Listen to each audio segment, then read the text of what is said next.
Mesdames, Messieurs, bonjour et bienvenue dans IDÉ. Aujourd'hui, IDÉ va parler du développement personnel et de l'entrepreneuriat. Et ça sera avec Madame Hamaouzou Mélanie, épouse Anani, coach et créateur de richesse. Madame Mélanie, bonne arrivée, bienvenue dans IDÉ. Merci, bonjour Monsieur Condor et bonjour à vous, chers téléspectateurs. Merci d'avoir accepté favorablement notre invitation. Vous êtes une coach et créateur de richesse. Vous allez nous expliquer ce que c'est qu'un coach, bien coach et créateur de richesse. Mais avant, si vous avez d'autres choses à ajouter sur votre présentation, vous avez le micro. Oui, et je porte plusieurs casquettes. Je suis effectivement Madame Hamaouzou Mélanie, épouse Anani.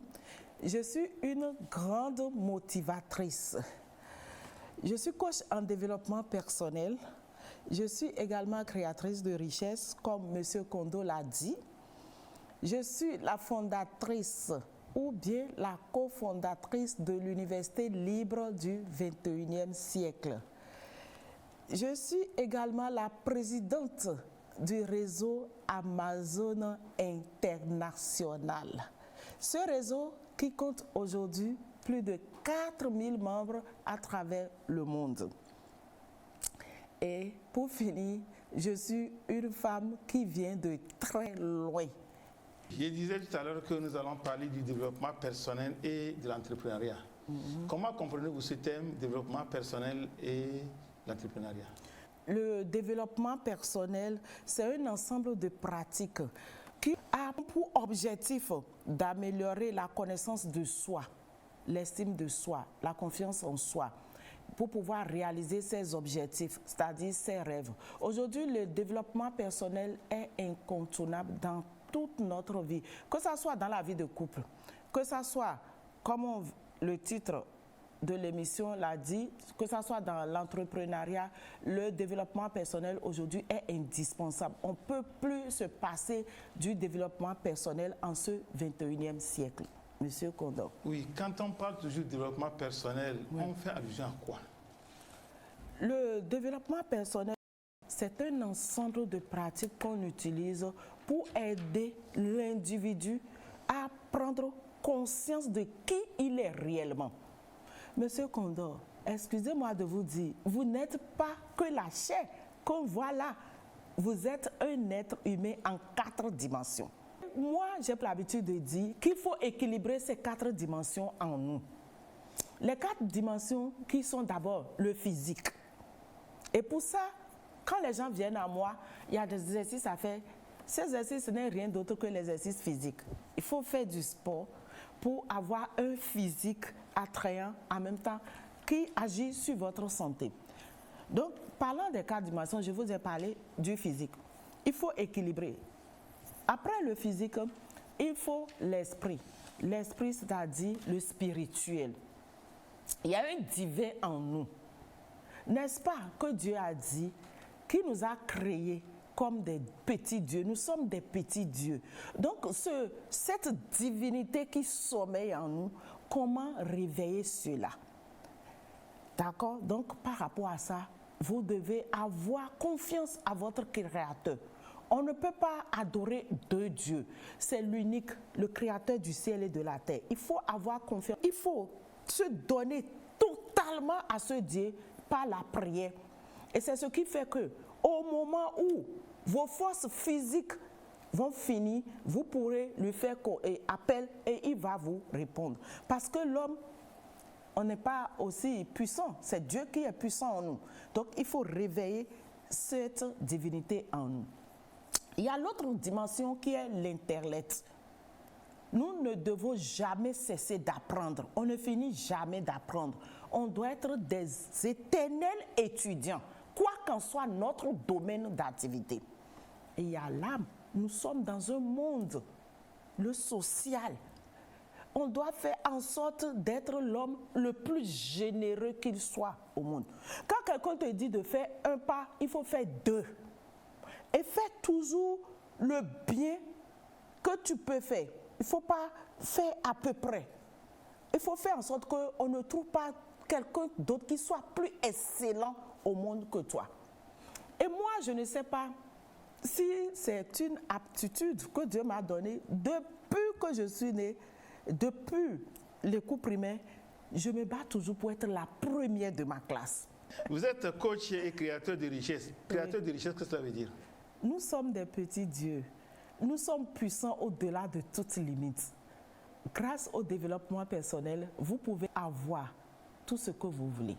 Et c'est ça qui m'a aidé. Les outils que j'ai utilisés pour être celle que je suis aujourd'hui, j'ai pris ces outils. Avec ça, j'accompagne des gens. Quand je me suis présentée tout à l'heure, j'ai dit, je suis la présidente du réseau Amazon International, ce réseau qui compte plus de 4000 personnes. Donc, j'ai aidé au moins 4000 personnes à sortir de la pauvreté. Et toi qui m'écoutes aujourd'hui, peut-être c'est ton tour. Ouais, c'est de ça il s'agit. Parlant de l'importance du développement personnel, là où vous êtes, vous pensez que si tous ceux qui vous écoutent apprennent les outils du développement personnel, ils peuvent aussi gravir les échelons comme vous? Et c'est l'ignorance qui nous tue. Et c'est de l'ignorance, rien que de l'ignorance que l'homme doit être délivré. Dieu n'a créé personne pour souffrir sur cette terre. Oui, c'est ça. Dieu ne nous a pas créés pour souffrir. Donc, tous ceux qui m'écoutent, si moi j'ai pu m'en sortir, tu peux aussi t'en sortir. Il suffit d'avoir la volonté. Mais la volonté seule ne suffit pas. Il faut la détermination, la rage. Il faut que pour toi, le succès devienne comme l'oxygène. Parce que sans oxygène, on ne peut pas vivre. Supposons, monsieur Kondo, qu'on vous met au fond d'un océan ou bien on vous enferme dans une boîte avec de l'eau. À cet instant précis, toute votre attention est focalisée sur comment faire pour respirer, n'est-ce pas? Si le succès devient pour toi comme la respiration, là, il n'y a plus de barrière. L'homme, comme je l'ai dit, on n'est pas que la chair. Nous sommes un être illimité. Le potentiel est en chacun de nous. Donc, tout le monde peut réussir. Il ne faut pas penser que là où tu es assis, là, que pour toi est fini. Non, jamais. Il y a environ 15 ans de cela, je n'étais pas celle que je suis aujourd'hui, à pouvoir être sur les antennes. Même, je vous dis, à l'époque, même saluer quelqu'un en face, je ne pouvais pas. Le manque de confiance en soi. J'étais tellement timide. Et vous savez, la pauvreté aussi contribue à cela. Quand on est pauvre, oui, on n'a pas la confiance en soi. Mais aujourd'hui, si je peux m'exprimer ainsi, c'est grâce au développement personnel. Et j'invite tout le monde à pouvoir goûter à cet outil qui est le développement personnel. Beaucoup de gens ont des rêves. Ils vont mourir avec ces rêves. Ils ne vont jamais exploiter le potentiel qui sommeille en eux. C'est pourquoi un grand écrivain, Brian Tracy, dans son livre « Objectif », il a dit la vie, tout est objectif. Qu'il y a des gens qui sont déjà morts à 25 ans parce qu'ils n'ont pas d'objectif. Ils n'ont pas un but précis pour leur vie. Et on attend 75 ans pour les enterrer. C'est quand même dommage. Et les endroits les plus riches de la terre, ce sont les cimetières. Et c'est là-bas que vous allez trouver beaucoup de rêves qui n'ont pas été réalisés et qu'on a enterrés. Donc moi, aujourd'hui, je m'adresse à toi qui m'écoutes. Il faut sortir de ta zone de confort. Trop, c'est trop. La confiance en soi, c'est quoi? La confiance en soi, par exemple, qu'est-ce que je vais vous dire? Tu veux faire quelque chose, mais quand tu te dis, ça dit la voix interne qui te dit que tu ne peux pas, tu ne peux pas. Parce qu'en nous, il y a deux entités. Il y a le négatif et le positif. Et puis toi-même, tu te dis déjà, est-ce que ça là que je vais entreprendre, est-ce que je peux réussir? Est-ce que moi je peux? Et puis la voix va tout faire pour taire ton enthousiasme et te décourager. Même Jésus a été tenté par le diable, mais Jésus ne lui a pas laissé le dessus. La prière renforce aussi notre confiance en nous.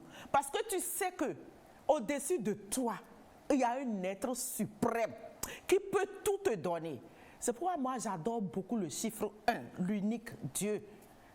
Et quand je voulais prendre, pour vous donner un exemple, ma voiture, ma première voiture, j'ai écrit des chiffres et j'ai fait la somme. Ça n'a pas tombé 1, j'ai changé et j'ai fait encore. Ça a donné 1, l'unique. Et j'ai dit, c'est ça l'immatriculation que j'aurai. Et tout ce qu'on demande à Dieu, il nous le donne. J'ai eu confiance que j'aurais cette immatriculation et c'est ce que j'ai eu comme immatriculation. Donc la confiance en soi, c'est très important avant même d'entreprendre quoi que ce soit. Il faut te dire que je vais réussir et tu vas y arriver. Il n'y a pas de raison que tu n'arrives pas. Monsieur Kondom, je vais vous donner juste encore un exemple. Il y a du feu dans une maison. La femme est partie à la rivière. Elle est arrivée. Sa maison est en feu. Et les voisins sont là à se lamenter, à se lamenter. Cette dernière n'a pas posé de questions. Elle s'est jetée dans les flammes pour aller sauver ses 3 enfants. Mais en temps normal, est-ce qu'elle pouvait le faire? C'est là, c'est-à-dire quand on est devant le fait, c'est-à-dire quand on a le dos au mur, il n'y a plus d'issue, là. Tu vas voir que le Créateur qui est en toi, la divinité se révèle.